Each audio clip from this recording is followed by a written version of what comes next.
Hi, I'm here to explain about the poem from the Super Bowl called The Chorus of the Captains.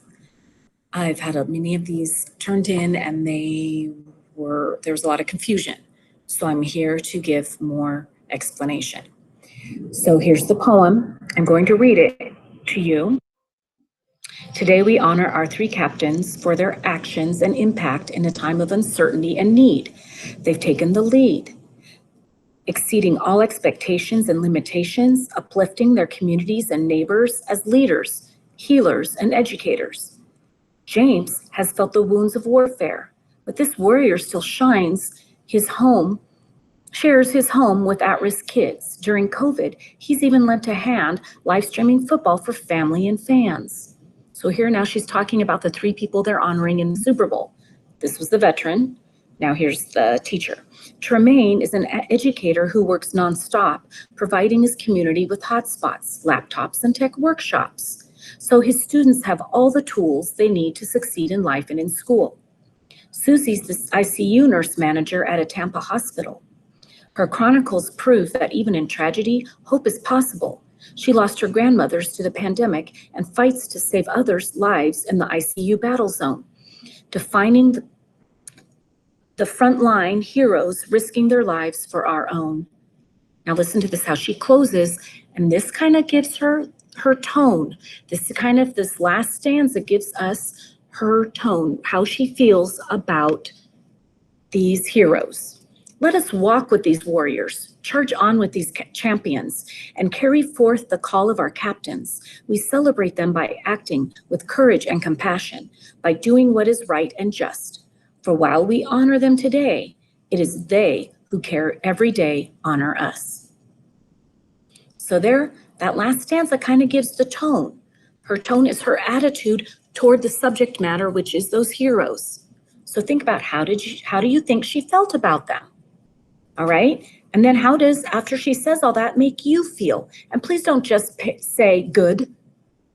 You need to explain how you feel. What did it make you feel as you read that? Wow, those people are doing a lot of things.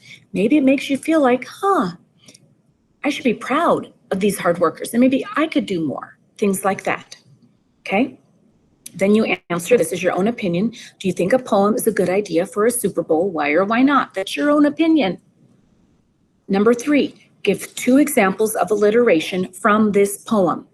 Okay, so you use this link here to help you define what alliteration is. And a lot of you looked, and that was great that you looked to define alliteration, but the problem is you used what was written in here and put that in your answer. I didn't want the example from here. I wanted what was in the poem. So alliteration is a series of words occurring close together in phrases or lines of poetry that have the same first consonant sound.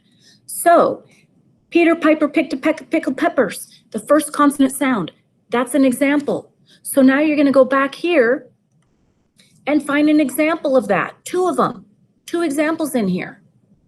Okay, so you can start from the top, or if you like, remember, oh, I think I remember hearing her say maybe the second stanza. James has felt the wounds of warfare, but this warrior, see how they all start with W? That could be one of them. So you'd put wounds, comma, warfare, comma, warrior. That's one example. And then you have to find one more. They're all throughout here. There's several of them. Okay, then you're going to do the same thing for the next one. Give one example of assonance from this poem. So again, if you don't know what that is, you're going to have to go back up to the link, click on it, figure out what that is. All right? And don't give the example from in here. Assonance is the repetition of the vowel sound. Like here, boogaloo, I can do, the boogaloo too. See there, it's the oo sound. Or it could be a little bit not as crying time, the I sound, okay? So you're gonna go back to the poem and you're going to find an example of that. Do you remember up here where it sounded a lot of the same? It's in this one right here.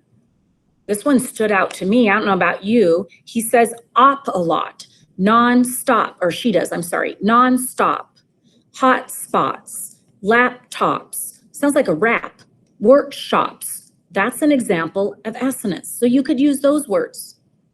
All right? Okay, then you're going to keep going down. Give one, what imagery does the poet use to tie in football with these heroes? So a lot of, go back up to the poem, it can be a word or phrase. A lot of people used, oh, this, when James, the veteran, live streamed football for family and fans. That really wasn't, that's alliteration, family and fans, football, family. Anyways, but that's not what I was looking for. What words does she use to tie in football with these heroes? She calls them several things, and it's down here in the last stanza here. So look through there and see what she calls them. All right. And then the last one is do a quick Google search on Amanda Gorman. What do you think she was, why do you think she was selected to read a poem at the Super Bowl? And what is unique and special about her? Do not copy paste information. You summarize it.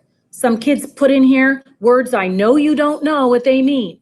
I don't know what they mean. And they were copied in here because you went in there, found Wikipedia, highlighted it, and copy pasted. Please don't do that. In your own words, why was she chosen, do you think? Okay, I hope this helps. If you still need help, please let me know. Good luck. Thank you.